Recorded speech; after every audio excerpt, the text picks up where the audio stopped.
If we don't vote, we are ignoring history and giving away the future. Good evening and welcome. This is Face the Nation. Our topic of discussion today is elections 2024. What should voters look for? Joining us this evening on the show are Dr. Pakiso Sararamuthu, Executive Director of the Center for Policy Alternatives, Hijaz Hizbullah, Attorney at Law, Dr. Ajanta Pereira, Rights Activist, as well as Dhanush Gihan Pathirana, Economist. To pose questions from our panelists this evening, onto my immediate right is Theruni Karuratna and onto my immediate left is Nadeem Majid. You too can join in as far as the conversation is concerned. Send in your messages to the number 076 656 5353. The number once again 076 656 5353. And I'll be delighted to take those questions to our panelists this evening. So let's get the ball rolling today with Dr. Pakiso Sararamuthu, Executive Director of the Center for Policy Alternatives. Dr. Sara, last week we spoke about two elections. We said, is it going to be a general election first or a presidential election first? Now we have to ask you a question whether it's going to be a referendum first. So what is going to be held first in Sri Lanka at this point of time? Is it going to be a presidential, general or a referendum? Well, as per the Constitution, and as the President has said, and today the Prime Minister too, it is the presidential election between September and October of this year. The statement by the General Secretary of the United National Party obviously was his own personal opinion, and quite frankly, it was silly and somewhat dangerous because it only inflames speculation as to whether any election is going to be held or not.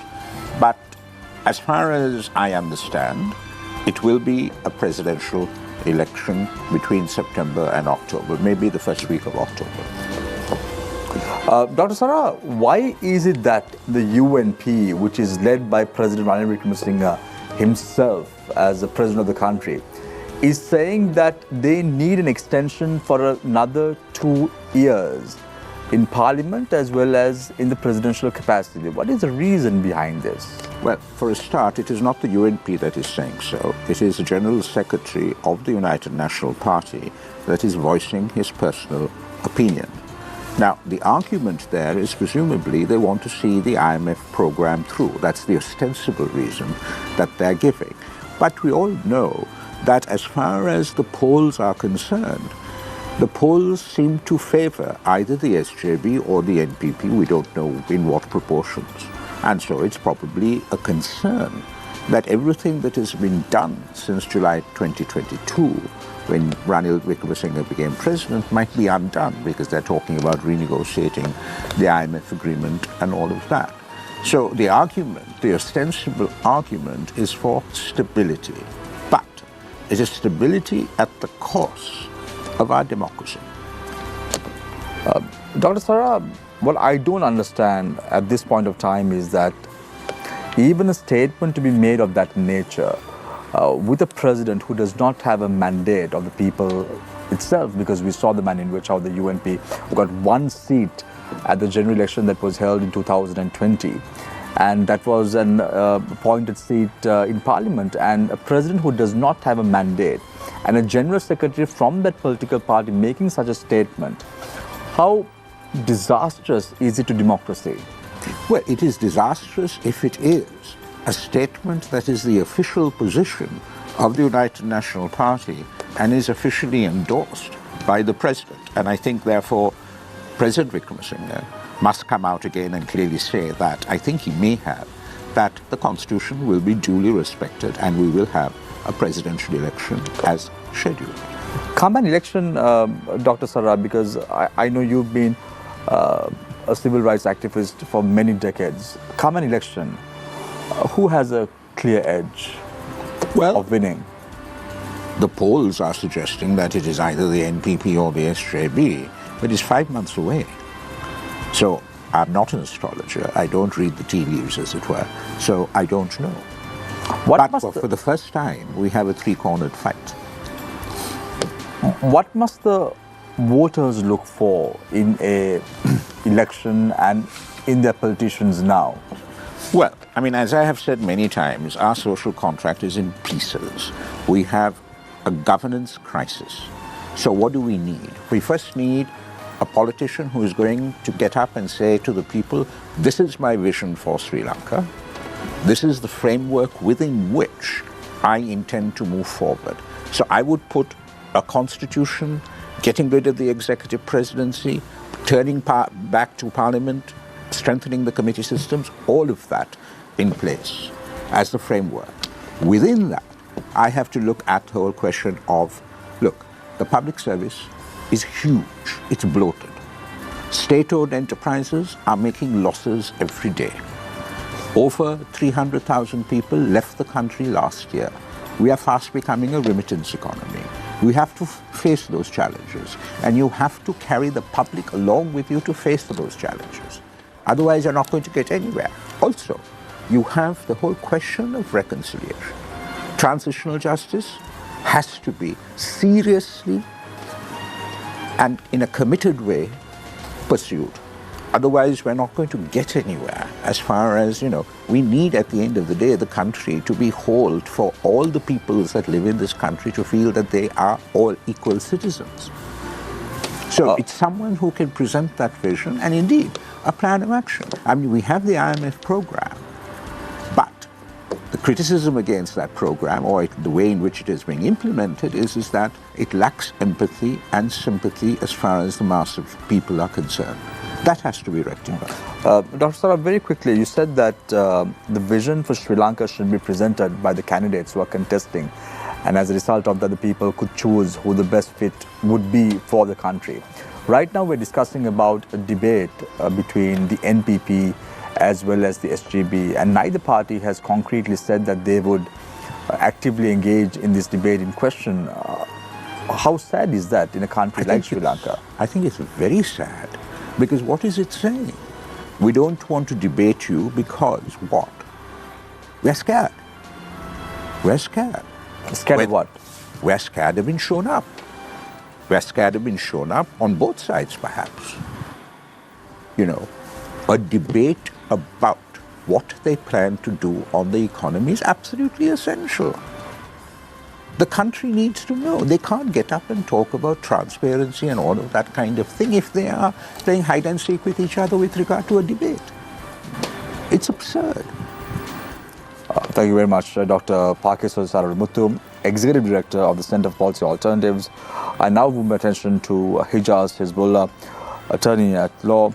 Hijaz, what is your take in terms of what the voters should look for at a next election? Well, one thing I think, firstly, thank you for having me on the show.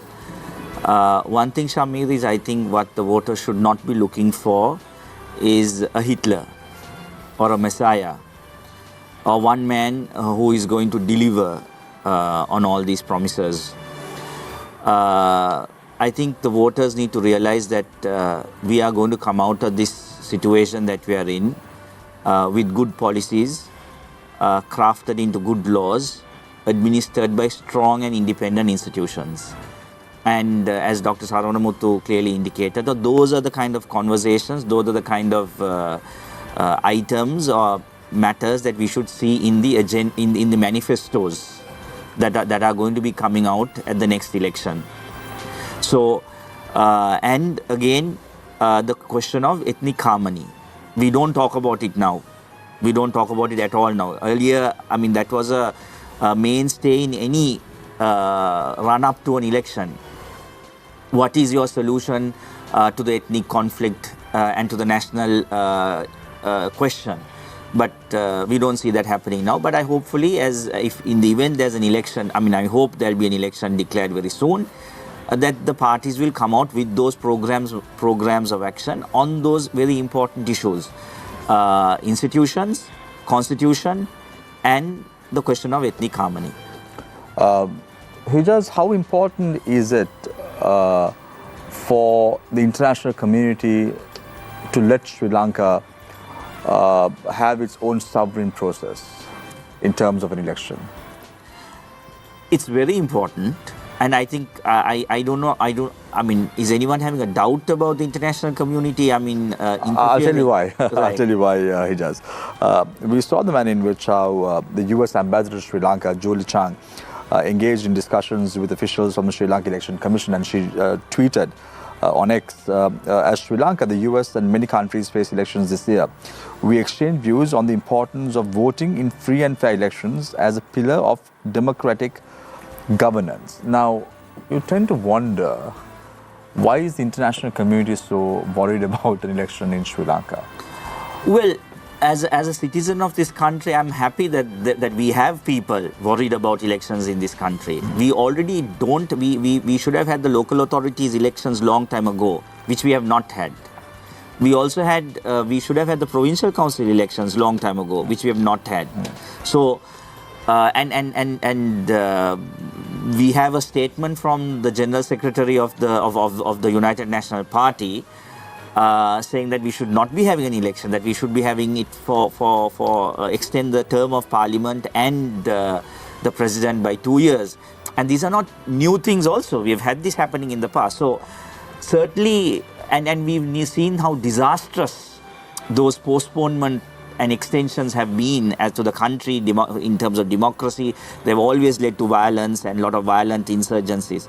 So having friends talk about these issues is important. And also we must understand that Sri Lanka has international legal obligations that it must fulfill. And so elections are very much part of that. So I think there's a huge gap between speaking in support of having elections and actually interfering with it. So I don't think that issue really arises there. So Hijaz, if you look at the history, you know Sri Lanka had a referendum in 1982 under the stewardship of J.R. Jayawardena as the first executive president in Sri Lanka. And if you look at it, it was under a UNP-led government at that time. So there seems to be, we're seeing those hallmarks again. Ranil Wickremesinghe, UNP leader, relation of the former president, and he might do it again. All I can say, Shamir, is I hope not, because we have seen the consequences of those, of postponing elections. Straight after the referendum of 1982, we also saw the emergence of the LTTE and also the emergence of the JVP. So, postponing elections do have, in terms of socio-economic, political consequences, do arise. And I think after the Aragalaya and everything that has happened, and also the IMF, the reforms package that, as Dr. Saranmurthy said, being implemented without empathy and all that is going on, I think postponing elections is going to be an extremely dangerous experiment, and I hope it's not going to happen. But don't you think that experiment has been there even within the United National Party itself? Since 1994, the UNP has had over 40 defeats at elections.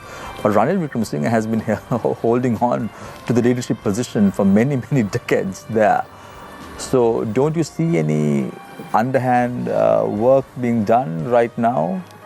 Frankly, Shamir, I'm not an expert on the UNP, and I'm unable to answer that question. But all I can say is that I hope it's not what you, as you and I fear it might be. Because if you look at it, because you said that you are not aware of the UNP, I'll shed some light, Hijaz. In 2010, when Sarath Fonseca was fielded as the common candidate, the UNP decided to restructure the party and have had a restructuring process. A leadership council was established, and the very hallmarks of J.R. Jayawardena. Whenever there was something going on, he appoints committees after committees. And those committees don't give conclusive reports or recommendations. And as such, he just keeps on the process prolonging. So that is why I'm asking you, is this another ploy to do that? Again, Shamir, it's very difficult for me from where I am and not having access to what's really going on inside these places. To be able to say, is that what's going on? But all I can say is to use this opportunity to tell whoever who's there and whoever who's making those decisions, don't do it. Because you've done it before and it has had very negative consequences. So don't do it. Respect our constitution, respect our democratic mandate, democratic institutions and electoral process, and especially the mood of the country. Please read the room. People want an election. Give it to them. Can I just... Yes. Just as a point of information, the first government to extend the life of Parliament was in Jaja, wasn't it? It was Mrs. Bandana. Under the guise of a new constitution, giving her a 5-year term. 5-year term. After she had served 2 years under the old constitution. Thank you very much, Dr. Sara, for that information. At least time to listen to the people now, right, Hijaz? Of course. And as you said, read the room. Read the room, yes. All right, I now move my attention to Dr. Ajanta Pereira, rights activist. Dr. Ajanta, where have you been since 2019? 2019, you contested the presidential election, and then you suddenly went missing, and then we see a little bit of you here and there during the Aragalaya. Now you seem to be a little bit active in terms of championing the systemic change that was demanded for during the Aragalaya. Tell us a little bit about what have been going on in your life. Well, thank you for inviting me. Now that you've seen me. Basically, I mean, after the presidential election 2019, at the invitation of Mr. Ranil Wickremesinghe, I joined the UNP. So I can say that I know a little bit more about the UNP. Actually, to be very frank with you, now the General Secretary made this statement, Mr. Rangabandara. Coming from, I mean, basically having been in Sirikota, and I was also part of the parliamentary elections for the Colombo district. I would say that Mr. Rangabandara must have made that statement all by himself. I do not believe it has anything to do with the UNP. And I know for a fact that Mr. Ranil Wickremesinghe does not get advice from Mr. Rangabandara. And that I know for sure. So I do not believe this is anything serious to be taken. Mr. Rangabandara must have just made the suggestion hoping it would work. He just threw it to the people to see whether it could work. Now he knows very well it would not work. And we all know, having been in Aragalaya, I know the moment that they postpone elections beyond what the constitution allows, there will be the second Aragalaya. So I do not believe for a second that Mr. Ranil Wickremesinghe would postpone. Dr. Ajanta, for full disclosure, are you still a UNPR? Well, I have my, how shall I say, I mean, what do you call it? I am part of the UNP, I mean, since I have actually stood up for the parliamentary election with Mr. Ranil Wickremesinghe. But during the Aragalaya, I mean, had to be independent because Aragalaya was a... Are you still independent or are you part of... Yeah, I'm independent now because basically we wanted the people who were actually robbing the country and who we believe should not be there in leadership. Do you believe President Ranil Wickremesinghe is corrupt?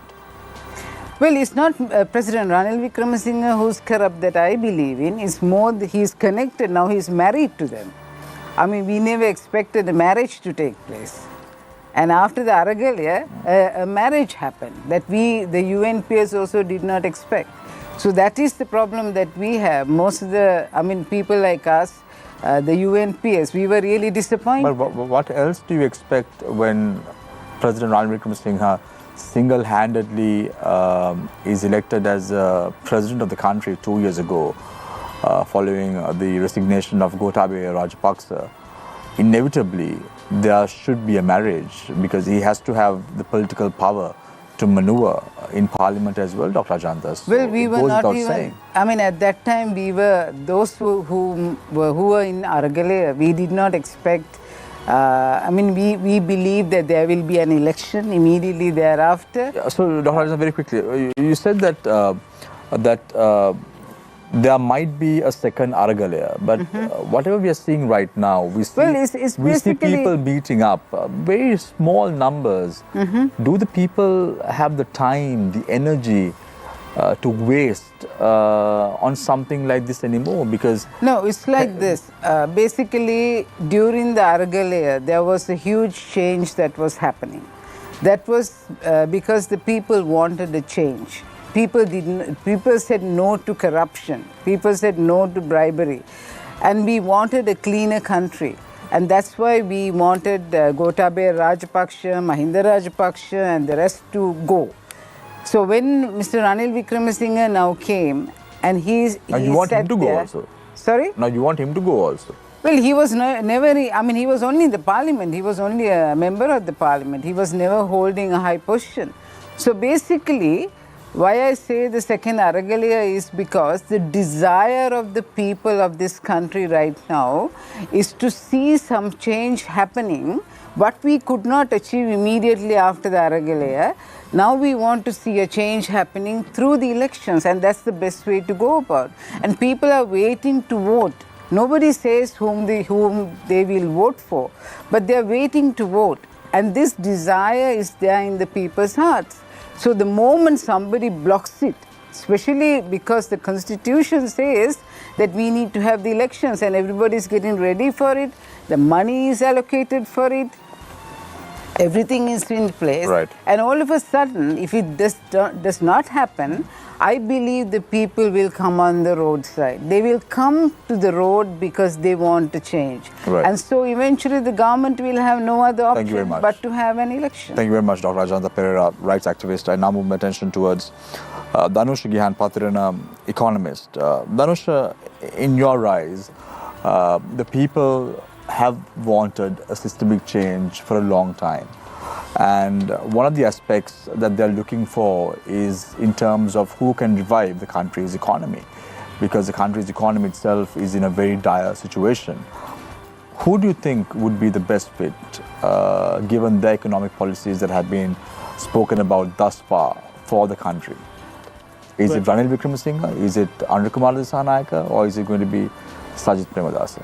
Well, Shamir, first of all, thanks a lot for having me, and good evening to everyone. Well, of course, I am, as a person, I am not in a position to give recommendations on people's voting. But one thing I could say for sure is that right now, under this economic collapse, the society has clearly polarized into two camps. One is those who are actually clearly thriving under this establishment, or thriving under this set of relations, what we call broader social relations, and those who are actually deprived as a result of it. So during the year, both of these groups, their fate will be sealed as far as we see for the next 5 to 10 years under the IMF program and so on, and what the government is aspiring to do. But I'm saying that because now I think we could very well expect an election to happen this year, but we are uncertain whether it will be the presidential or the parliamentary elections.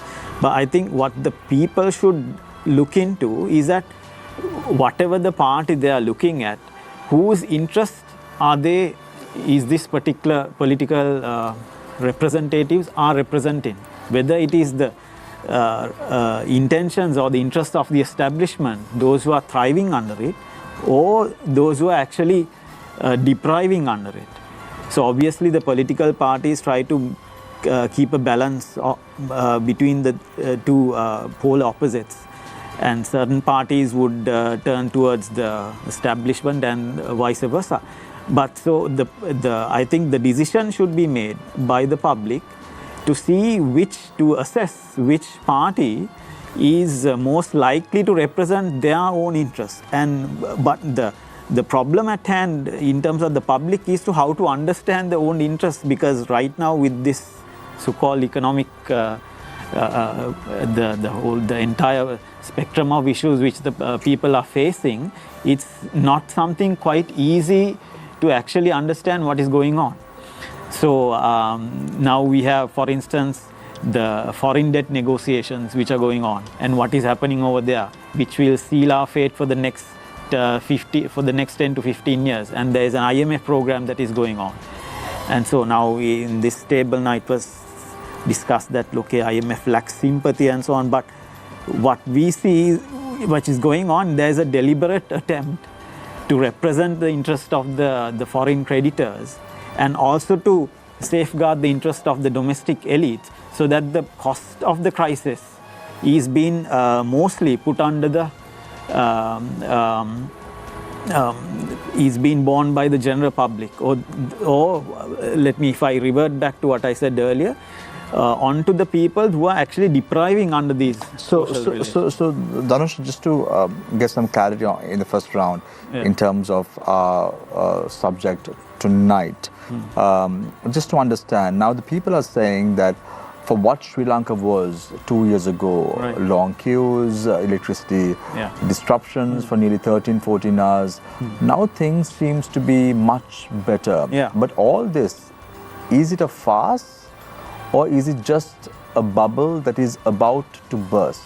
Yeah, thanks a lot, Shami, for raising that. So I think there are broadly two things we have to look into. One is what had actually happened in the external sector, or as we call in the foreign exchange sphere, which brought about this seeming stability that we may call. And then we had to look into what is going on with the day-to-day lives of the public, the general public, whether that has improved. So when you're saying stability, who have stabilized? Is it the general public's day-to-day or the living standard, whether that has stabilized or whether that has collapsed? While our external sector looks to be in some sort of stability. So we need to first take that question into account, how this sort of external or foreign exchange equilibrium has been reached. Whether it was, so what we need to look into is whether that was the result of following the so-called IMF or neoliberal market policies, or some other external factors which were quite beyond our control. No, so my question again, let me rephrase that again. Question to you, Dhanusha, because of time. Do you think it's because of Ranil Wickremesinghe that the country's economy has done well during the last 2 years? Absolutely not. This is what I'm trying to say. So we need to look into the period, what actually caused the long fuel queues and the shortage of essential products. We'll come back to all this, Dhanusha, when we go about on this discussion tonight. So on to my immediate right, as I said before, is Theruni. Immediate left is Nadim. Nadim, with your permission, we'll switch to Theruni for the first opening question. Thank you, Shamil. I'd like to direct my first question to Dr. Pakisruti. So usually voters are blamed if things go wrong, especially following the 2019 election. 6.9 million people voted for the government, and then after things went wrong, people said, Hatanamalaksha Varadda. Well, in the voters' defense, the politicians portrayed something different, and it seemed promising, which is why they cast their vote. Going beyond the promises that they make on stage and going beyond the more physical things that we can see, so to say, what are the other factors that the voters should consider this time before casting their vote? Look, we've been voting in this country since 1931.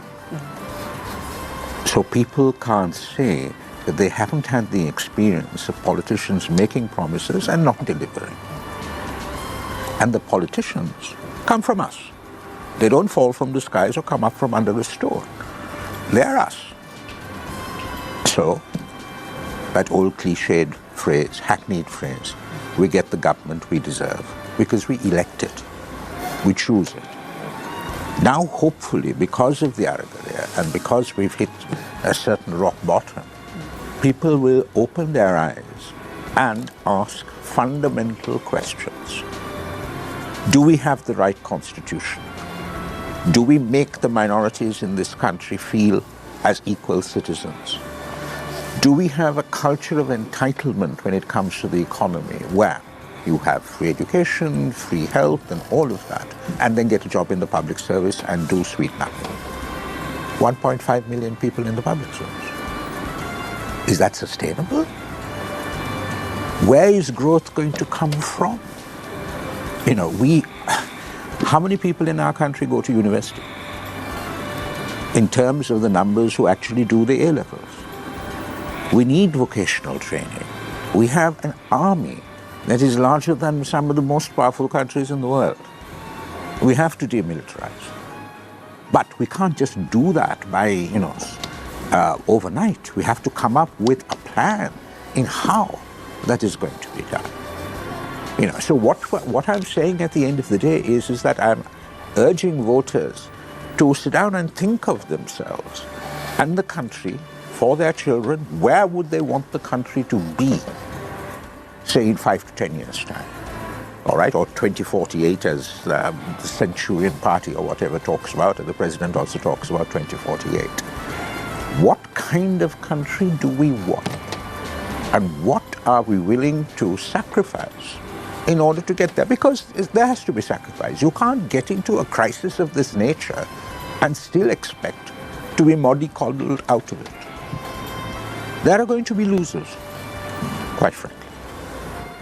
So there are very, very tough decisions. And in terms of, the whole economic side of it, etc., things are going to change perhaps when we have to start paying back our debt.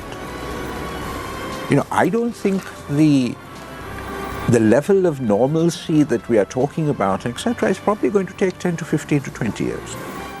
Because to get back to where we were when the crisis hit us, it's probably going to take 10 years, and then we would have lost 10 years of growth, if growth it's going to be. So we're talking about 2 decades. And all the people who have gone out, they are in their most productive years of their lives, right? There is a professional brain drain. They will send money as long as their parents are alive. When the parents are no more, are they going to be sending money back? Why? But Dr. Sara, you said that abolishing the executive presidency will be one of the important factors as far as this election is concerned. So one of our viewers are asking this question from you. How important do you feel the promise of the abolishment of the executive will be at this election? Well, every candidate more or less has promised to abolish the executive presidency and never done it. So there is that fundamental trust and confidence dimension. But we can't get away from the fact that the apex structure of government has put the executive presidency with all the powers. They talk about corruption. The secretary to ministries is appointed by the executive president. And the secretary to a ministry is the chief financial officer of that ministry. Quite often, the secretary to the ministry is not appointed from the public service, but is appointed from outside. They owe their allegiance to the president. That is why I say that power, everything, is centered in this one office, and it has to be dispersed if there's going to be transparency and accountability, apart from anything else. So, Dhanusha, you were talking about whether or not President Ranil Wickremesinghe is that phoenix who rose from the ashes to revive the country's economy, and you said absolutely not. You can elaborate on that point. Yes. So now we have to see after the default that happened in April 2022, what actually caused the shortages, right? So, anyway, the default was a product of many years, many decades of economic policies which tilted more towards the market, and also then we had other issues like ODS debt and so on. But then what was the pivotal point that made these shortages so compelling or so impactful in our day-to-day lives? That, I think, was the shot up in key prices of three key commodities. One was, of course, crude oil. That shot up from something like $60 per barrel in early 2022 to something like 140 per barrel. This was when the war erupted between Ukraine and Russia. And then on top of that, we had coal. I have not seen anyone raising these points. I don't know why, what's wrong. Now, the other thing is that the coal and gas prices, LP gas prices, so these are the three commodities that completely sort of vanished out of public sphere for a considerable period of time. So the price of coal and gas shot up 8 to 10 times in the world market during this period, and then started coming down. Of course, when these prices shoot up, especially in the world markets, they don't necessarily remain there for a long period of time. We have seen that right throughout. So now, when these the essential commodities prices shoot up, this was combined with our the impact on the default. Right, the default happened in April, and during same period, the commodity prices in the world market also started rising. So as a result, on one hand, there is a loss of credibility and confidence on the external system or the foreign exchange system at that point, and which was the major catalyst of the whole collapse, I think, was this increase in the world market prices of these key three commodities. I'm telling that specifically because these three commodities make up about more than 30% of our total imports. Crude oil alone constitutes a lot. That is beyond our control, Danush. Completely. So that's what I'm saying. So these prices started gradually coming down by the end of the year. Right. So what happens there is, but your Danusha, as you said, demand for dollars go down. Can you really say that it's beyond your control? Because isn't it actually a failure? Because like you said, things happen. External shocks are always there. Every administration faces them.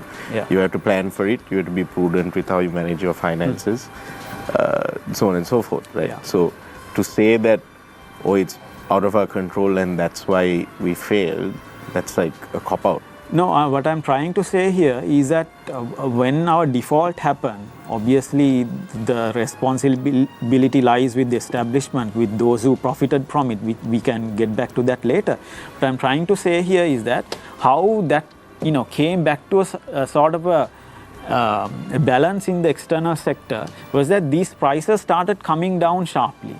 So we went back to a phase where there was no fuel queues or extreme shortages, which we saw for a period of something like 4 to 6 months. So what happens there is that your demand for foreign exchange goes down drastically when the prices of these things come down at the same rate they went up, right? So those are the three commodities which were lacking for us, right? One was crude oil, one was coal, the other was LP gas. So those are the same commodities of which the world market prices shot up tremendously. But Danusha, so did Ranil Wickremesinghe had anything to do with bringing down those prices? Obviously not. Obviously not. So Dr. So you think that fortune favored you? We could say that. Yeah. But what I'm saying is not that the crisis is over, but that the entire pandemonium that triggered the protest. That triggered the protest. And because when we had Murtaza Jafferji on the show, he said there was a bit of luck also in favor of Ranil Wickremesinghe. You could say that. Dr. Ajanta, very quickly, how well do you know Ranil Wickremesinghe?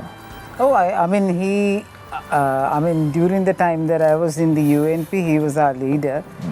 And I would say, to me, he was very clever, very brainy.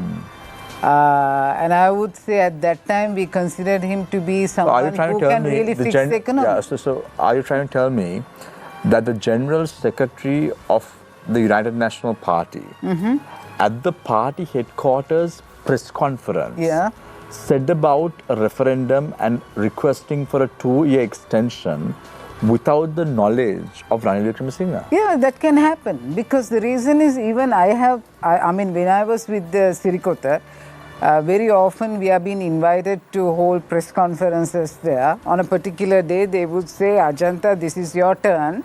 So we are able to go and say whatever we like. We never asked Ranil Wickremesinghe. Thoroughly disorganized. Huh? Thoroughly disorganized. No, that's because we are talking about the current issues, and we know we are within a frame. We know exactly what's happening. So you are trying to say the General Secretary of the party did not know, did so or requested the time frame and the referendum without the explicit knowledge of I definitely, because to be very frank with you, Rangabandara actually not only he committed suicide, but he was dragging the party also to suicide, because that was one of the most stupidest things that one could say. So then why is Vajirabhi Gunawardhan also echoing similar sentiments? Well, did Vajra say that he is not going to have presidential elections? that president should be given another term. Well, the thing is, you see, these people, I mean, this is normal in a party. People would say these kinds of things. But Mr. Ranil Wickremesinghe, as far as I can remember, he very directly said, and even I saw Saman Ratnapriya today, just a few minutes ago on television, he said, no, the presidential election will take place, there is no change. So I know the president will hold the presidential election, and I, as I said earlier, he does not take advice from Mr. Rangabandara, and that's it, full stop. And I firmly believe, because the reason being, this is what the people are expecting. I mean, Mr. D.B. Vijayatunga was the acting president at one time, and at the due time, he held presidential election. I mean, this is not the very first time that there is an acting president. So we've had an acting president, and the acting presidents knew, according to the constitution, there is a time to hold presidential election. So I firmly believe it will happen. Basically, to add to what he was saying about the economy of the situation, I think one of the greatest mistakes Mr. Gotabaya Rajapaksa made was with regard to the agriculture. He was insisting on composting. He said the farmers must use compost. So as soon as the situation changed, what happened was that very quickly the farmers were distributed with the fertilizers. So when the fertilizer came, they started to grow, and they were given it away very quickly, which means that they were able to actually cultivate. Now the so-called Aragale activists, including yourself, you all are not holding a candle towards Ranil Wickremesinghe. No, but we have to talk about the right facts. I mean, okay, I am part of the Aragale. So do you think that Ranil Wickremesinghe resurrected the country's economy? No, I'm not saying that. I'm saying, just like what you said, it became fortunate, just like what he was saying. I didn't say anything. Okay, he said, it's fortunate that the prices came down. But then what he did was, he got the existing cabinet together, and he delegated this work. I mean, he knew exactly what Mr. Gotabaya Rajapaksa did wrong. And it was easy to resurrect, because when something has gone so stupidly, and he was trying to destroy the agricultural sector, it was easy to resurrect it. And then over the time period, of course, I mean, we were also given, I believe that we got oil at a subsidized rate. That's what I can remember. And so it helped. So what I believe is, we are all very happy that it has come back to the norm. But what we do not really like about what Mr. Ranil Wickremesinghe or Mr. Nandalal are doing right now is, in order to take care of the debt crisis, what he's doing is he's taking loans, loan after loan. And right now, we owe almost US dollars 96 billion. And that's how much we owe to the world, I mean, in the country as well as outside. So if Mr. Nandalal and Mr. Ranil Wickremesinghe are continuing to take more loans in order to get away with the debt crisis, and they are selling the assets, that's not the right way to go about. And that's what we are saying, the country cannot come back to the norm through this method. Hijaz, what would be the expectations of the people? Because 2024 is going to be an election year, not only in Sri Lanka, there are going to be over 27 elections world over. This year. It's going to be an election year across the world. Given that fact, what would be the expectations of the general public in Sri Lanka? Why I'm asking this question right after the Aragalaya, people wanted that change. They were pressing on for that change. They were on the streets. They were demanding that the corrupt should be sent out. The money that was stolen had to be brought back. So much of voices were heard at that time. So what would be the expectations of the public? Shamir, I think you're correct in identifying the uprising and the public outcry that came out of Daragalia. And I don't think that has changed. I don't think the mood has shifted at all. I think when you were speaking to Dr. Ajanta, you were talking to her about the fact that there was a low turnout at protests. But you also must see the high turnouts at the election rallies or the campaigning that's going on. Because two political parties are campaigning. The MPP is campaigning, the SJB is campaigning, and they are campaigning, and they have fairly good. So I think the reason the people at this point in time, at least from what I see, is that people are waiting for their opportunity to go to the election booth and to cast their vote on that ballot paper. They're waiting for that. And I think they are also very seriously wanting some drastic changes. And that mood, my reading of what's happening in the country has not changed. Dr. Saramuthu said the opinion polls indicate something to that effect. No, but Hijaz, is it going to be a protest vote this time? Because we saw protest votes destroying the country. 2015, the Good Governance government came into power because it was a protest vote against President Mahinda Rajapaksa. In 2019, it was a protest vote against the 2019 April 21st attacks. People wanted someone like a dictator to rule the country, and that went against us, unfortunately. And now we are in this dilemma. So would the people go to the polling booth just because they want to go and cast their vote as a protest vote? Good question, Shamir, right? And I'm grateful that you're asking this question right now at this point in time. Because you're right, those votes and those, I mean, those are just two examples you're given. I mean, we can give, as we keep going back in history, we'll have a lot more, many more examples. So we have been at like, oh, this is the point, this is the moment we are going to make that Sri Lanka is going to pull itself out. No, it doesn't happen. And the fundamental problem there is that, as I said, we all looked for that one man or woman, the Messiah or the Hitler.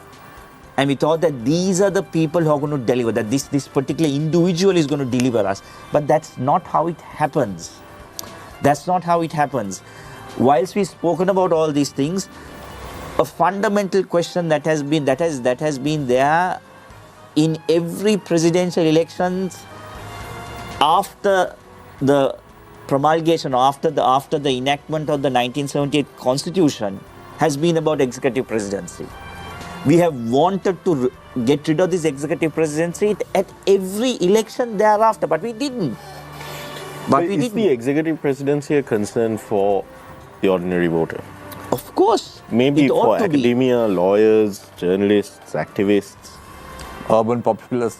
Maybe in somewhat, but for the vast majority of like the Sri Lankan voters, do you think they understand? Maybe Dr. Sara can weigh in here as well. Do you think they comprehend, I don't want to sound snobbish or elitist here, but do you think that they comprehend the nuances of different governance systems, why you need this, why you don't need that? Because it seems that in the history of, from the very first presidential election under the current system in 1982 right up to now, it seems that there has been a tendency amongst the voting public to favor the more sort of strong man, or in some cases strong woman kind of candidates.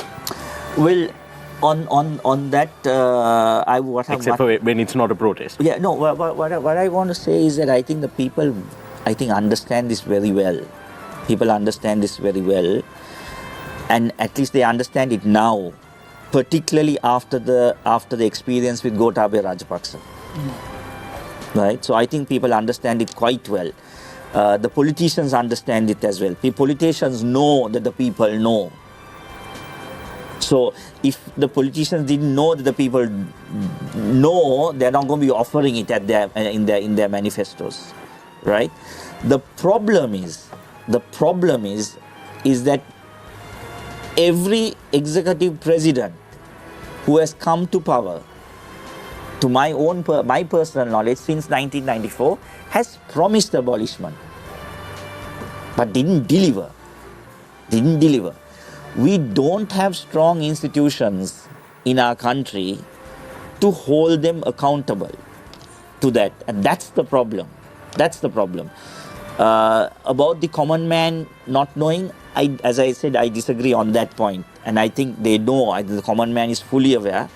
Even if not, they ought to be aware, because even now, in this 2-year period of President Wickremesinghe's tenure, there are serious issues. Appointment of the Inspector General of Police. People are unhappy. Appointment happened, and that's the real the judges of the Court of Appeal and the Supreme Court not being appointed. We go to court, cases are postponed, not because the judges are lazy, it's because they don't have time, because several courts have no judges. So people do understand, litigants understand that, well, we don't have enough judges who are sitting in these benches because there are several vacancies. So I don't think it's fair to say that the people don't know. I think the people know, and I think the important issue. But is it what the people really vote for? Because at the end of the day, maybe one of the things I'm concerned about is that come election day, the people will end up voting for the person who's promising the most tax cuts or promising the biggest handouts. Well, yes, I mean, at the end of the day, we want representatives who will make our lives better. And that's probably one of the reasons why we've believed all the false promises, from bringing rice from the moon to whatever, you know. But I think it's incumbent on political leaders, and that's what leadership is about, is spelling out what is important, showing the connections between an executive president, corruption, executive president, and democracy, showing that connection in terms of how it affects their daily lives. That is the challenge for the politicians. Well, Sara, it seems that, like, going back to what Terry was saying earlier as well, both on the part of the voter and on the part of political leaders, you're expecting a lot from them. I'm worried whether those are realistic expectations. Then we should do away with democracy. If we don't expect, a minimum standard of understanding, of comprehension, etc., we should get away with democracy. Well, because then you can have a number of people sitting around a table. We all can decide what to do for the country and just go on and get away. So on that note, I'll just quote you this passage from this book that I've been reading. It's called The Dictator's Handbook, but it's more a satirical take on governance itself.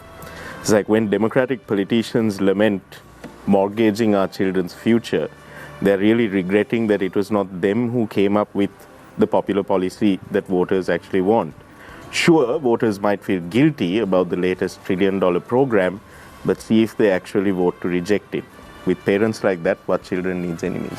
No, so this is why we have to try to begin to change the political culture that has taken over.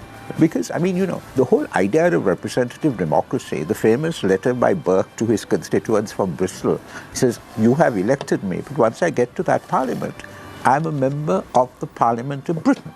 Yeah. So, Dr. Sara, you've been a soldier in this fight to change the political culture of this country for decades, multiple decades.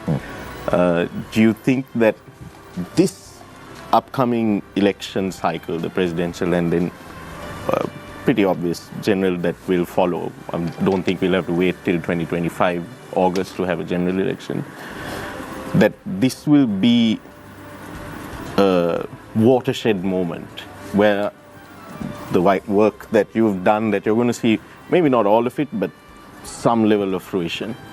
Well, I mean, we've always said that, you know, every election in Sri Lanka is decisive and all of that. But quite frankly, this one is particularly decisive because we have a three-sided fight and all of that. But it is about laying the foundations for our future. And I think the Aragalaya was a movement that happened in Galface and all of that. But there's what I would call an Aragalaya mindset. Aragalaya mindset. Aragalaya mindset. Where there is that commitment, that expectation to see that change. So and I'm actually glad that you mentioned that, because Hejaz, early on you said, you know, something that we're not talking about anymore, not in, or well, maybe in certain spaces, but in the mainstream discourse around politics and government in Sri Lanka, we've completely forgotten about the ethnic problems that we have in this country.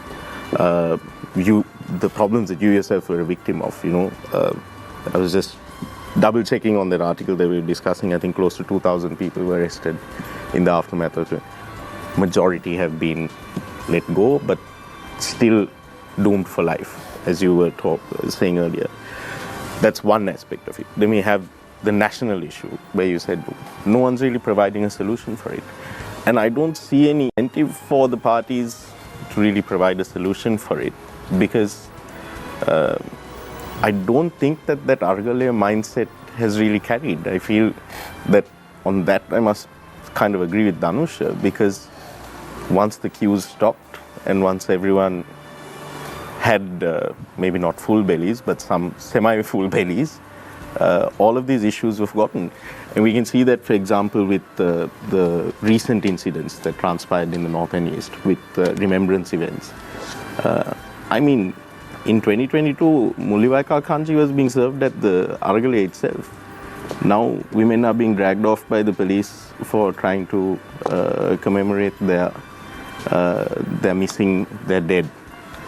I don't see this as, I don't think that mindset is there anymore. Well, sorry, can I just... Go ahead.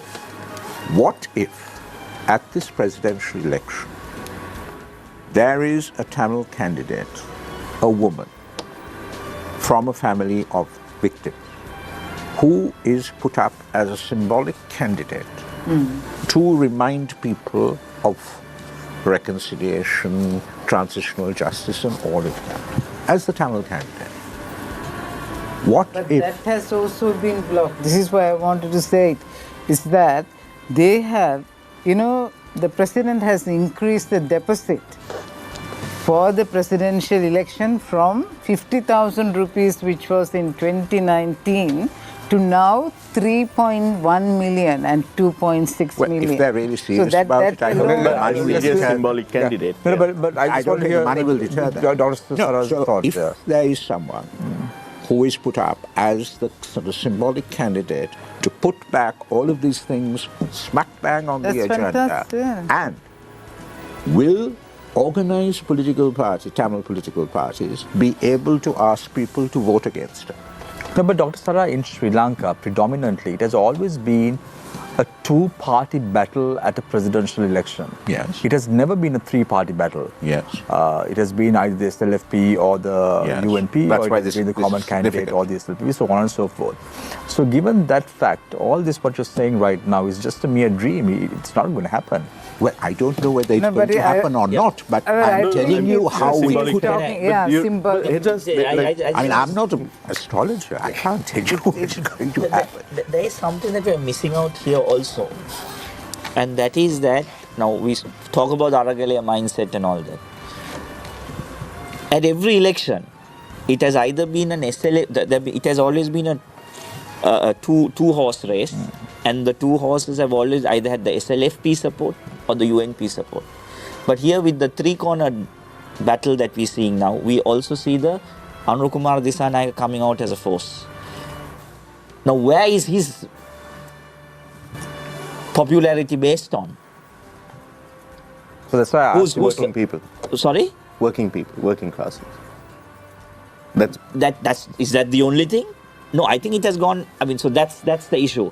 How is it that the JVP or the NPP, which earlier was mockingly relegated to as a 3%, is now a serious contender? So that's why I asked you just- Where is that mindset So, coming no, from? but Where is that support Hijaz, coming that from? is why I there asked is you the before. Aragalaya mindset is there. No, but that's why I asked you before. Is it going to be a protest vote, and are we going to burn our fingers again? You're right. No, let me answer that.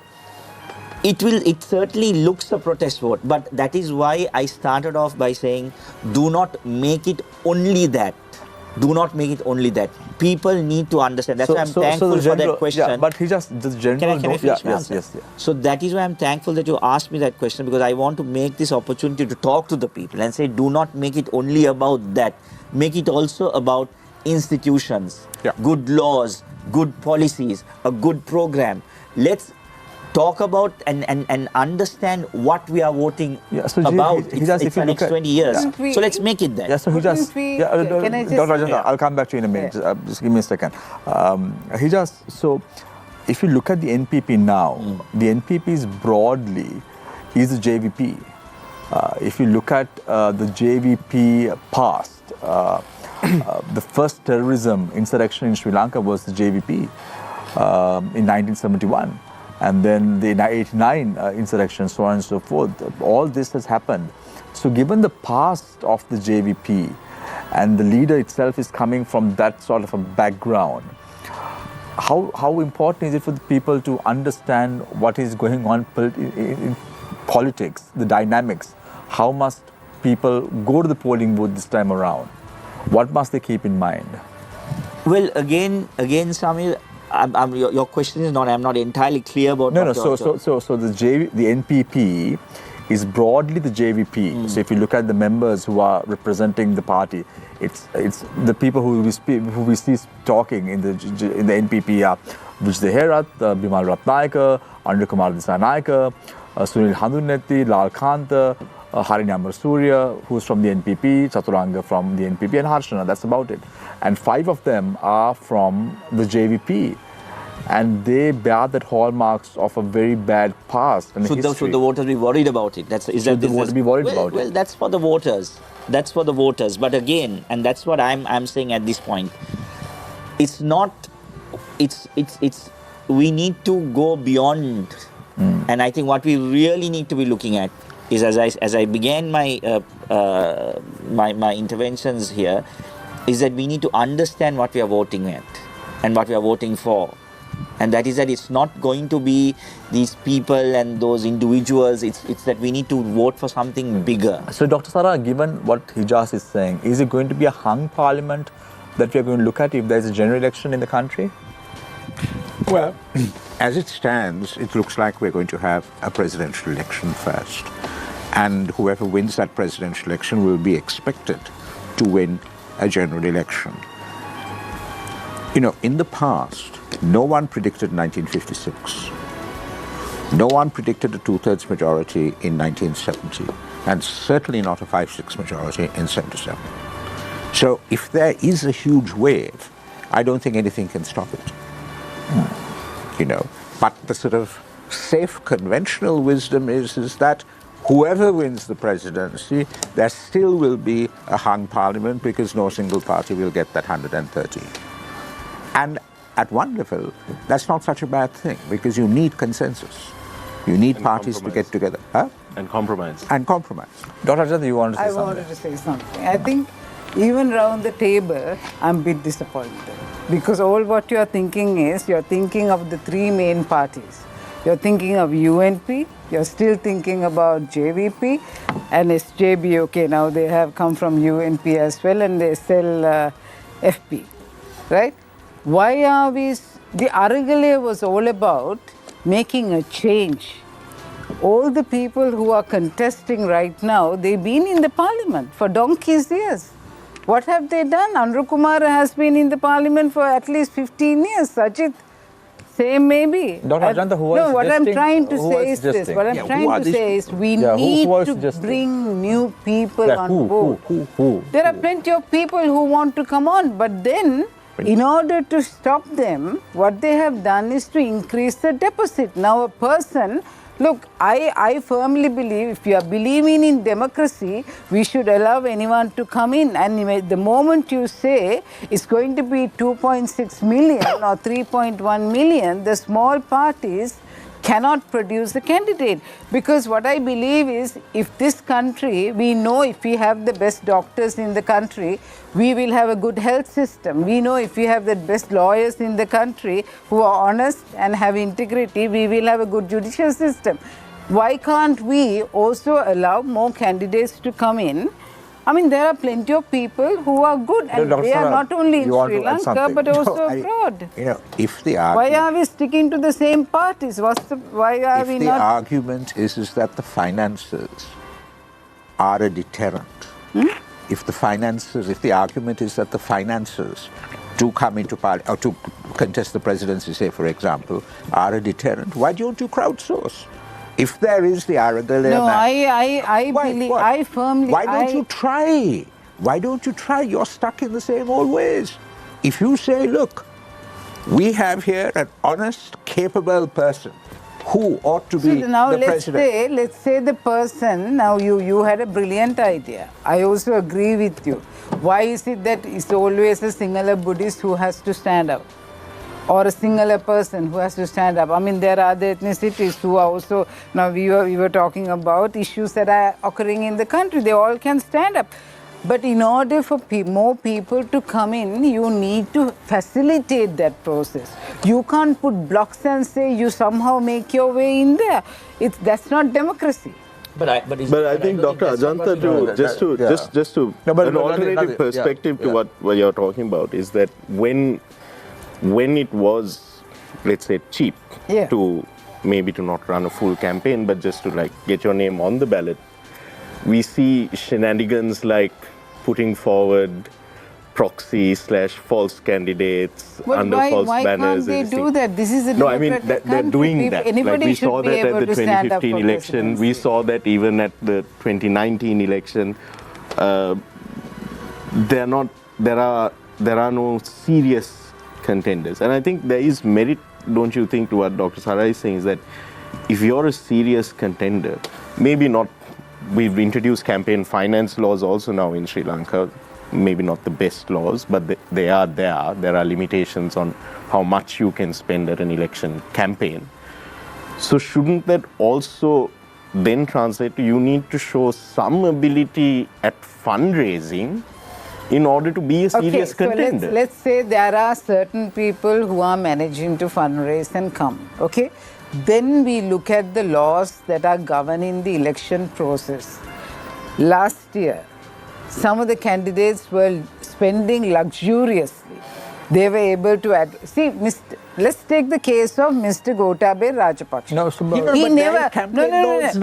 Wait. He never came for a single debate. He did not open his mouth until the election day. But he got voted because of his campaign. Dr. Ajanta, let's say there are 15 candidates. Hypothetical, let's say there are 50. Yeah. Let's say 20 candidates at the presidential election. Yeah. But you are aware that any candidate who's contesting has to get above 50% of the votes. Yeah. That I mean, basically, my question, my thinking is how is it going to be? If people during the Aragale said we want to send all 225 home. That's what the people were saying during Aragale. Now, right now, Vijayadasa Rajapaksa is trying to come as a candidate, right? Now, we know his background. I mean, I don't need to spell it out. We know his background with regard to express. Tell me. Okay, I'll tell you. Basically, Mr. Vijayadasa Rajapaksa. But you have to take responsible, Dr. Ajanta, for whatever you're saying. Very responsibly I'm saying that. With regard to the Express Pearl case, he is the person who suggested and took the case to Singapore, spending 4.5 million USD to have this case heard in Singapore. And we are having cases here in Sri Lanka. Up to now, we do not know how the case is running and nothing is happening. So people of that caliber, who I would call is not responsible, right? Now these people can come to they can come as candidates because they have the money. And they have enough money to advertise. So you want to say something, Well, I'm not sure that whether I'm not sure that this when we spoke about the candidates that whether we were talking about it should be limited to 3. We were not saying it was limited to 3, but we were just addressing a reality that we were seeing in the media reports, the polls and all of that.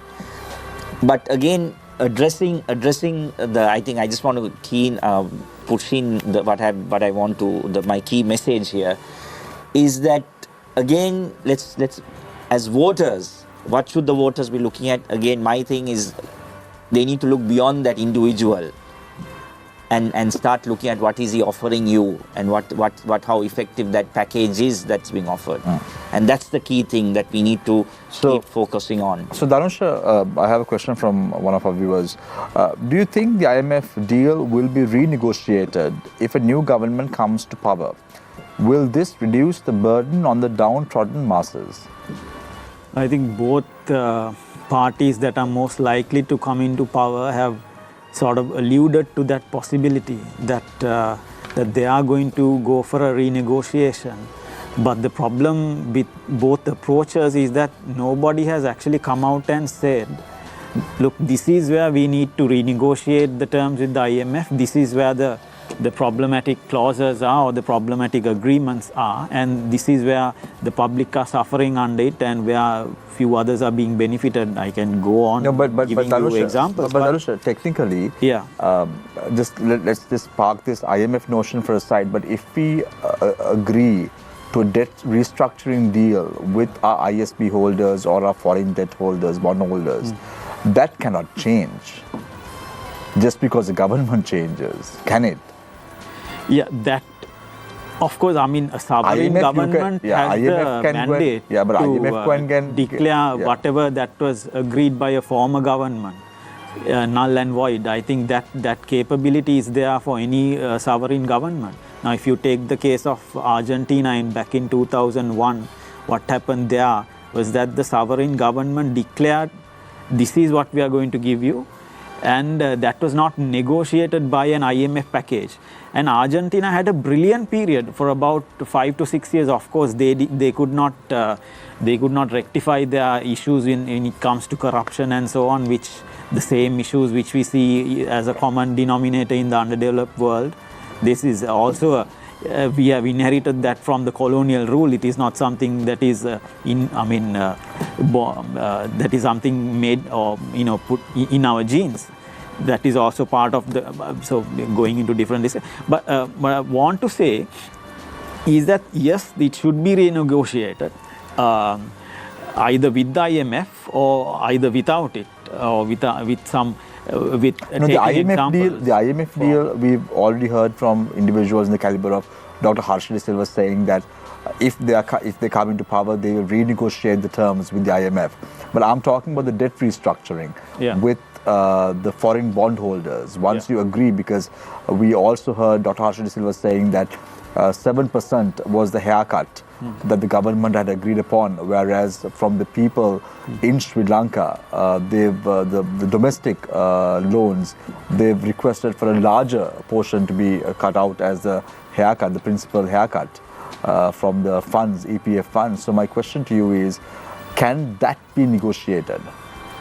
No, you itself said it's going to be 10 to 15 years. Yes, that should be definitely renegotiated. What I think, but Harsha has been saying this, I don't know, probably very recently when the whole debt deal came out on April 3rd, he was very quite satisfied with the whole program. He had zero criticism about the program. But then, of course, with the, I think there was concerns raised by multiple people about the whole deal.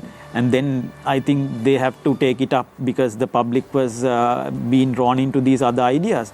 But anyway, compared to the domestic debt, in domestic debt restructuring, there is no haircut.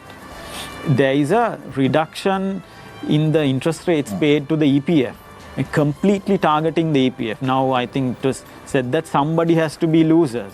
But who choose? I mean, this is deliberately targeting the working people of the country. So who choose these somebodies who will be losers, right? So these are very neoliberal views being put out as if it's very neutral. But there are people who choose who are the losers, and those who are the losers are being deprived under this whole how this the entire system works.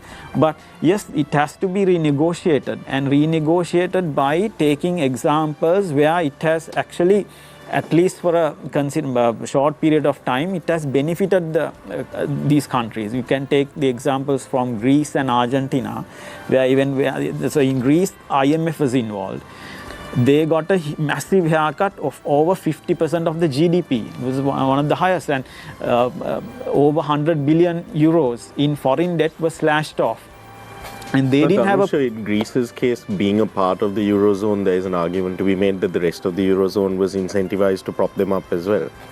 I think our issue is that we don't have that kind of backing. So then there is unequal treatment, so that does, we don't have that kind of backing because we are not part of any common like currency zone, No, right? that is not the case. Because the demand has to come from the side of the government first. Now, what is the government demanding? Government is demanding 30% if our economy grows to what the IMF is projecting. And if it grows, say, something like 5%, the government has agreed to bring down the haircut to say, this Ranil Wickremesinghe's, the neoliberal government. Who is he serving? Is he serving now? And it is from the Economic Commission bill, they are going to make it a law that we are going to reach a 5% growth rate. So then we have to connect it with what is going on with the foreign debt restructuring. Is it a bad idea to reduce the haircut rate? Because you need to, it's a negotiation, right? You need to get all of these private creditors to agree to it as well. You can't just go and that is the thing. So you have to look into the history, how these negotiations happen in elsewhere. So have they gone into, when a country have fallen into default, so we have to take the history into account, whether what has other countries got out of these type of restructure. But then we can't ask for the same sort of concessions that were given to countries like Greece, because we don't have the same bargaining power. No, that is not the case. We have to now. In that case, the government should be first be trying to bargain, right? They should be trying to bargain in the first case. So you're saying that the Sri Lankan government is not even trying to bargain? Is not even trying to bargain. So they are paying Clifford and Chance, Lazards, paying and asking for a higher interest rate. They will be paying 9%. The government is saying we'll pay a 9% interest rate for a debt they So all this is targeting, 5.5%. all this is being done targeting an election. No. Look, the targeting election the is something else, because now these things happen behind closed doors. Public is not completely aware what is going on, and there are people who are popping up this government. Who are. Let me put it to you this way: since we're talking about what the public's expectations are from this election, do you, from your viewpoint as an economist monitoring what the government has been doing with debt negotiations, especially with the private creditors and even with bilateral creditors, do you feel that the Sri Lankan public should vote for a party or a government that will say we're not going to honor the commitments that the Wickremesinghe administration made, we're going to renegotiate? Do you think that that's the path we should go down? Yeah, now currently the negotiations are still underway, so it's not still. The governor of the central bank had said by June. They've said by June it will be. Yes, that is because there is not much of a difference, or there is very tiny difference between the plan proposed by the creditors and by the government, right? So that is why they are saying it. So we have to look into what is actually inside these proposals. So they are proposing, government is proposing to pay 9% to a debt they borrowed at 5.5% interest rate. So you're in a restructuring program, you expect the interest rates to come down. Now, for instance, with our bilaterals, what have they done? With the bilaterals, they have brought down at least the interest rate to 2%. There will be no haircut. But there is a moratorium, but the interest rate has been brought down to 2%. Whereas for the foreign creditors, they are willing to pay almost 5 times compared to the rate which they are paying for the. So is this the type of government because ultimately it's the public who will have to pay this interest rate. Dhanush, because you mentioned Greece, we'll just draw attention. I just had to quickly check this numbers. So in Greece also, after the 240 billion euro bailout from the European Union and the IMF, right. This elected the more sort of a leftist coalition, Sirasa. That was before that. Sirasa came. This was after the bailout. Right, and then Sirasa had promised that they were going to renegotiate. They were going to ditch austerity, renegotiate the bailout, all that. But then they also had to basically backtrack on the pledges that they made to the people. Yeah. So now, what I'm asking is, because one of the things that Sri Lanka also needs to do is we need to get out of this crisis situation fast. So if you're asking the voter to simply vote for someone who's going to renegotiate this, does that mean that the speed of our recovery will also be postponed as a result? No, the speed of our recovery will be even greater, because you see, we can't take these things in isolation. We have to look into what is going on in elsewhere also, say in terms of tax revenue, in terms of now it was pointed out that we have a massive public service, and this is eating into our public revenue. Look, but you have to look into this problem in a more serious way. Like if I take that that particular case. So now one thing we have to see is that, look, the public service, yes, we have 1.5 million, and there is extreme shortages in essential services like health service, education, and so on. And our system of education is crumbling. And with the health sector, there is extreme shortages. And he just mentioned about the legal sphere. There are so many shortages. So there is a requirement to redistribute these resources in a more optimum way. There is one thing. And then another thing which we have to look into is that why is there a demand by the public for this much of public service? Why isn't the is there something wrong with the market system, which has it been capable of? That is why it has to be all restructured. And as I said, you can't get rid of the 1.5 million public servants without having a plan to retrain them. Yeah, no. I mean, you're talking about not having doctors and lawyers and all of that, but I don't think you can reallocate the public servants in, say, the Ministry of Education to be a doctor. No, that's not what I'm saying. So the issue is corruption happening within state. I mean, part of your plan might have to include like opening the doors to if you're running short of essentials, and if you want to keep it as a national service, part of the plan might have to include opening the doors to professionals from overseas. There is a fundamental problem with the type of quality and the amount of jobs that is being created through the market system. So that's why there is a greater demand for public and you brought up the point that so many Sri Lankans have left.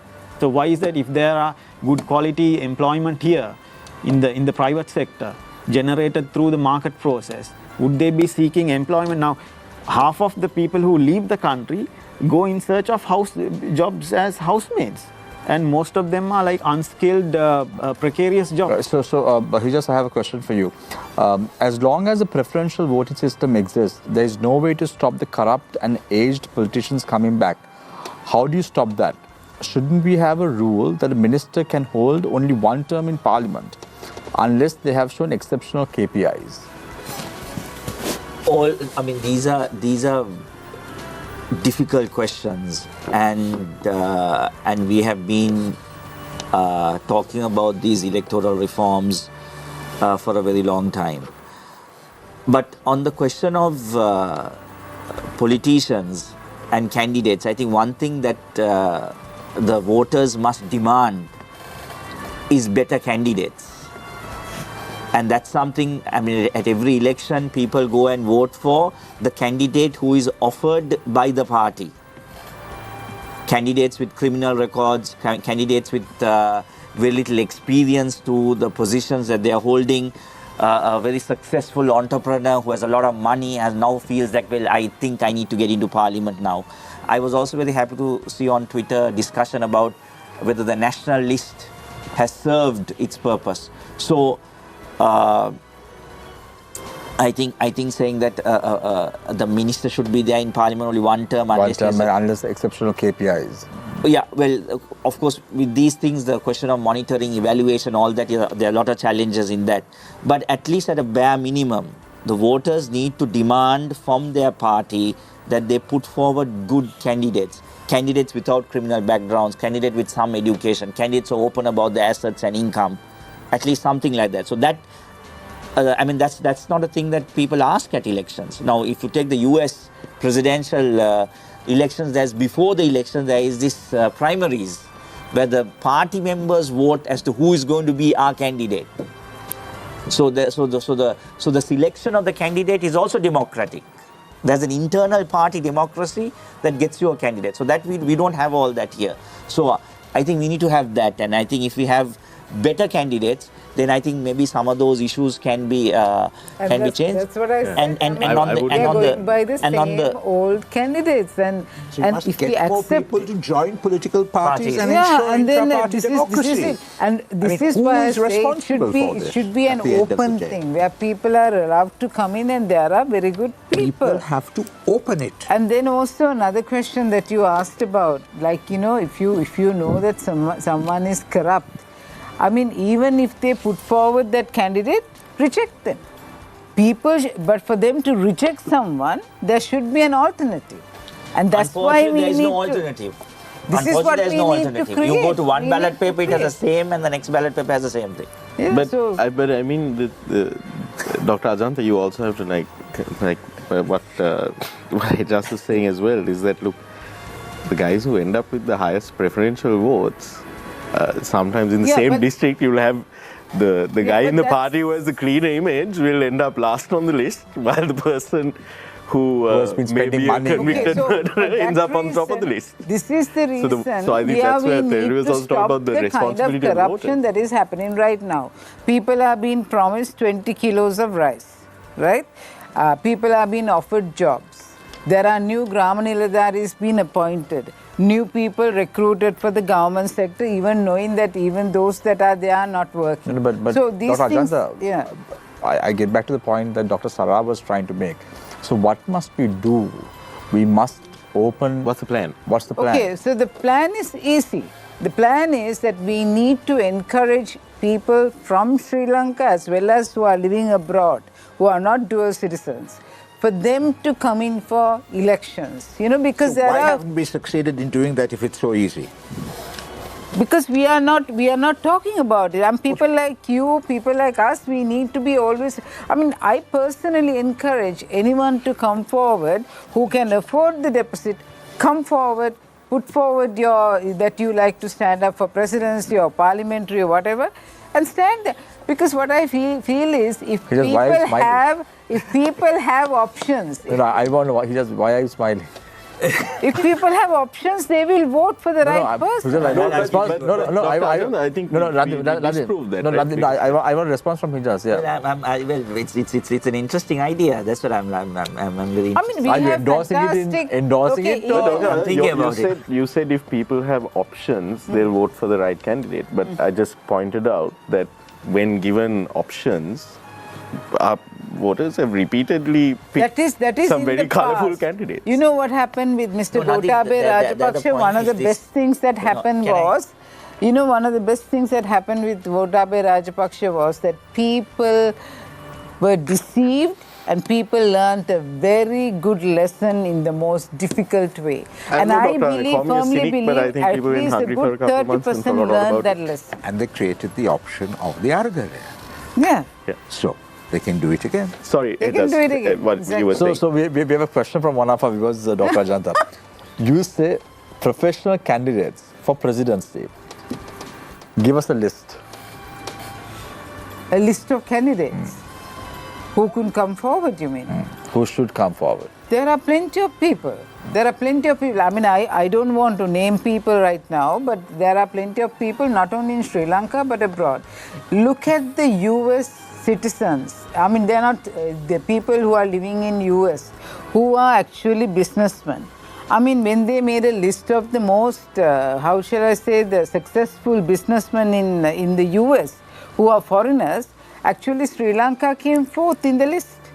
Because Sri Lankan people are doing excellently well even abroad. So why don't we get some of those people, you know, at least one or two to stand up? Neoliberal policy. I mean, They might come and just perpetuate because you made a lot of neoliberalism. money doesn't mean that you can govern a country. No, but we need, this is actually Titanic.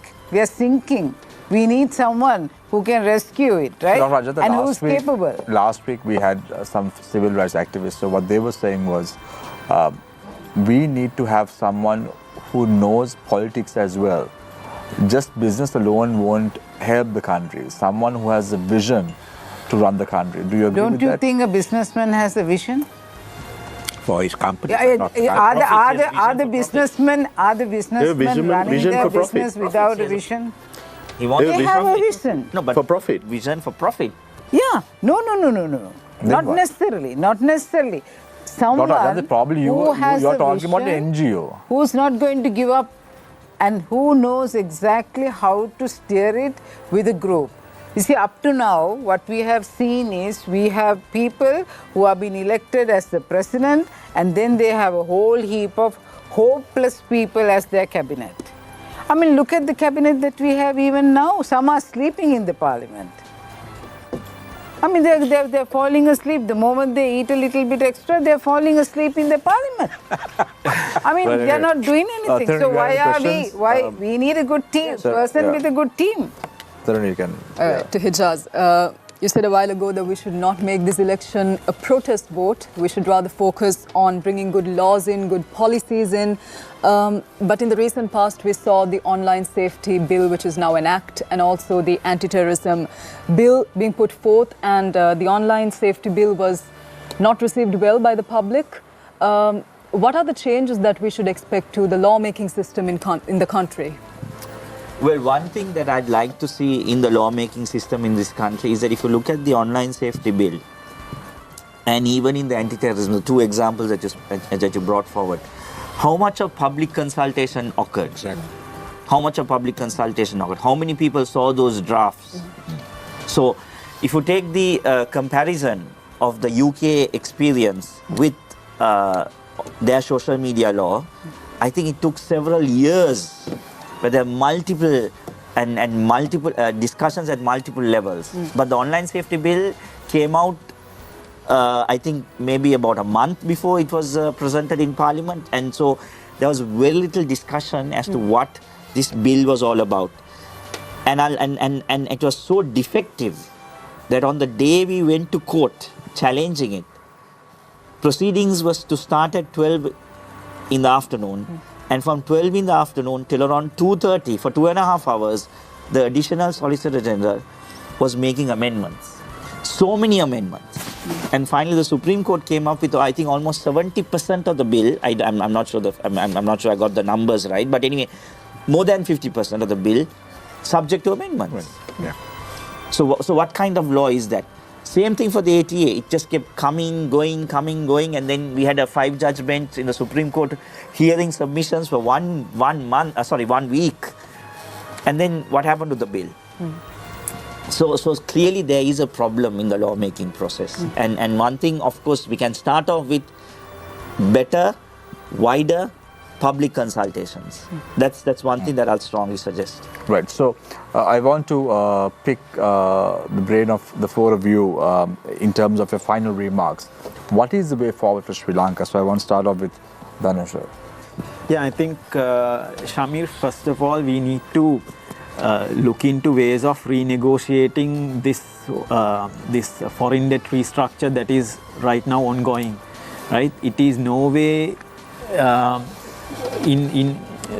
it will be beneficial for the general public. The burden will be put on them once the debt repayments start in 2028.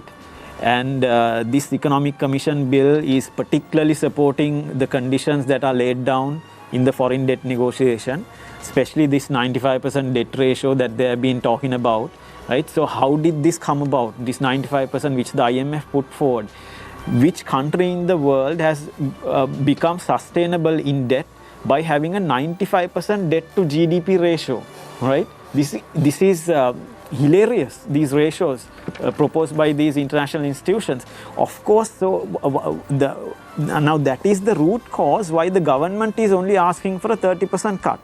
So when the IMF is saying you will be sustainable when you're having 95% debt ratio by 2032, government will say, okay, we'll just ask for a 30%. So you see the connections built up here through the IMF and through the government in the service of the creditors, and also when it comes to the taxation policy here, I'll just quickly highlight. Now the government put out a document saying we are the tax expenditure is close to 1 trillion. What they mean by the tax expenditure is that in a period of 12 months, the amount of concessions given to the conglomerates, the VAT concessions, the BOI, the multinational firms comes to 978 billion. And this Economic Commission bill plans to continue that, make it law by clause 25B, saying that the taxation and import duties will be lying outside the firms that are coming under this Economic Commission bill, which were obviously previously under the BOI. So they are proposing to continue this while they are signing a document with the IMF saying that we will be cancelling all these concessions. So obviously what we see is that IMF is not binding on these concessions, right? They are putting it on paper just to show that they are civilized and they are for the public, right? But underhand, what they are really concerned about this, that you increase the VAT and then get the resources from the general public, so that you will be later in a position to pay the debt. So that will sacrifice all our on one hand the general structure of the system, where we need to restructure the entire economic structure in a way that is capable of creating qualitatively good jobs and or what we call productive jobs. We don't have time to go into that. And on one hand, that is also capable of securing good standards of living, and then these public services. So all that resources that we need to one hand address the structural issues in the economy and also address the immediate humanitarian issue where we have a very serious problem of poverty. So all those resources will be now collected or absorbed just so that we will be paying this humongous debt, which is mostly odious. And that's why I want to quickly go back to what Argentina was doing. So they declared 70% of their debt as odious because the previous governments had not used it in a way that the public had benefited, which is the same thing our Auditor Generals have said about our foreign debt. Thank you very much, Dhanush Gihan Patirana, economist, Dr. Ajanta Pereira. Yeah. Basically, right now, with regard to the presidential election, people are expecting a change, and I think this is the hope of the people. The hope of the people is that there be a change. In terms of what? In terms of how this country needs to be run, because we know that we have a debt crisis, and this debt crisis, everybody, even Mr. Ranil Wickremesinghe is saying that the debt crisis can be solved in 2048. And he's expecting for us to wait until 2048 for all these things to be sorted out. By that time, most of us may not be alive. So it's the next generation that has to do all that work. Now, these are the quality of the people who are coming as the presidential candidates. Now, I refuse all of them, because I firmly believe we have not found the right person yet. Because what we have is almost like the Titanic, a ship that is sailing and we see the iceberg right in front of us, and we know if we hit the iceberg, we'll go even further and we'll be dead. So we do not want to, this is the last chance that we have where we can make a difference.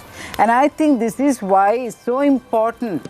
The country should also encourage people to come forward as candidates, and I firmly expect people who are living abroad, who have been successful, who can afford to be in Sri Lanka and maybe run as the presidential candidate. I would even vote for them, because I believe that we need someone who's good, who can steer. Dr. Ajanta, you won't contest. Sorry? You won't contest. Let's think about it. And basically, the most important is that we need to find a good person, but who's capable of running it with a team. And we have a target to reach. At the moment where the governor of the central bank and the president is trying to get rid of the debt crisis, we do not agree with that. Right. Because they are basically, what they are doing is they are taking loans and they are also selling assets. What we need is someone who knows about the industrialization. We need to develop our local industry. We need to increase our earnings. And we need to also put more emphasis on our own human resources. The youth. The Aragale was all about the youth, the young people of this country, and we can't leave them out and let the country be run by some people who are mature, old, but have failed in the past. So what we want is more youth to come forward into politics, right, who are of good quality, that we have at least a hope for the country. Right. And so in this election, what I really say to the president is, okay, you have put a hurdle for the people by increasing the deficit. And I think it's really undemocratic, because you should allow people, whoever can afford.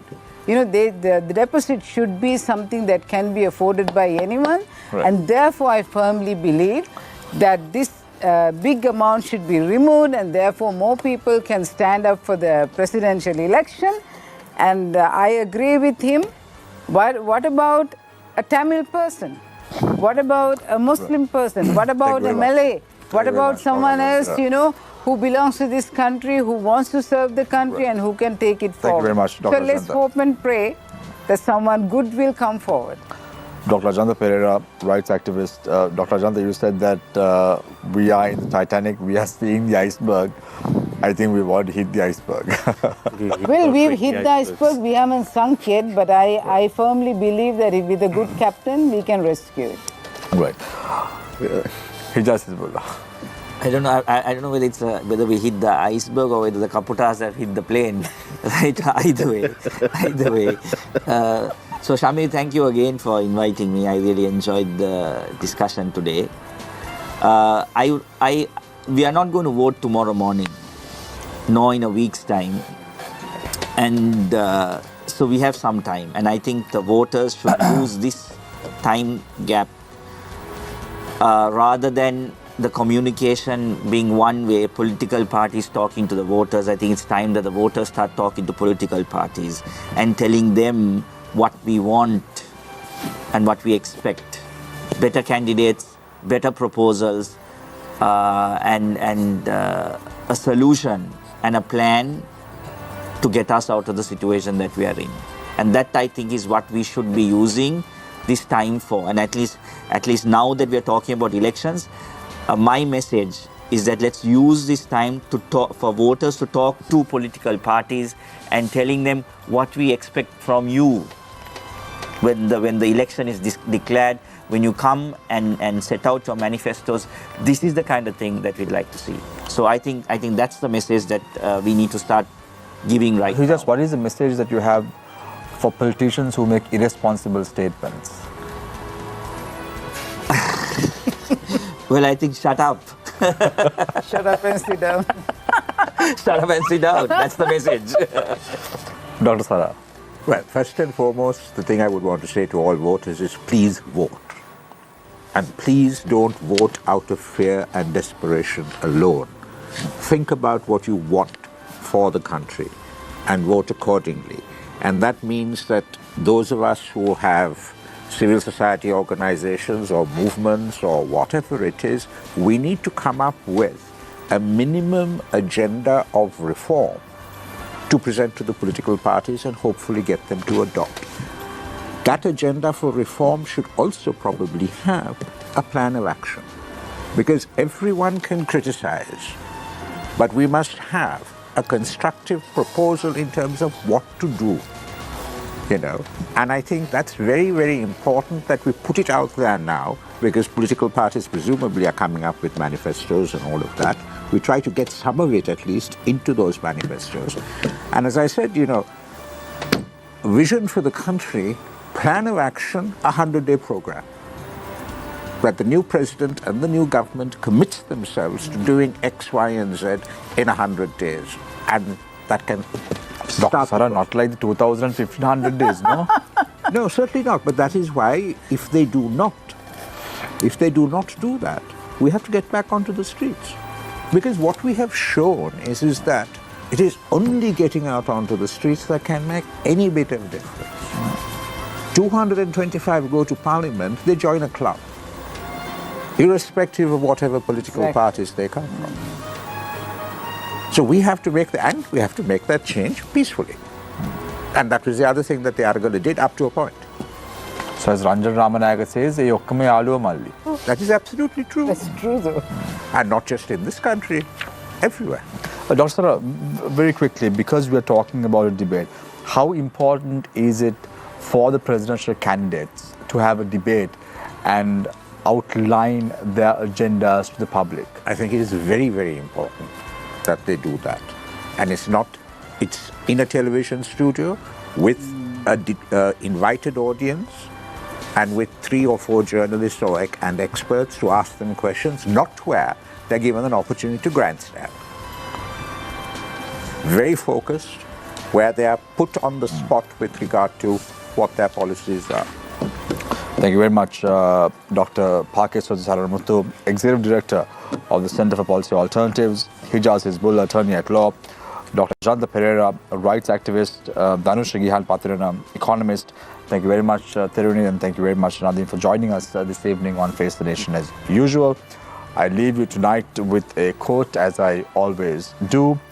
People shouldn't be afraid of their government. Instead, governments should be afraid of their people. Take care and good night.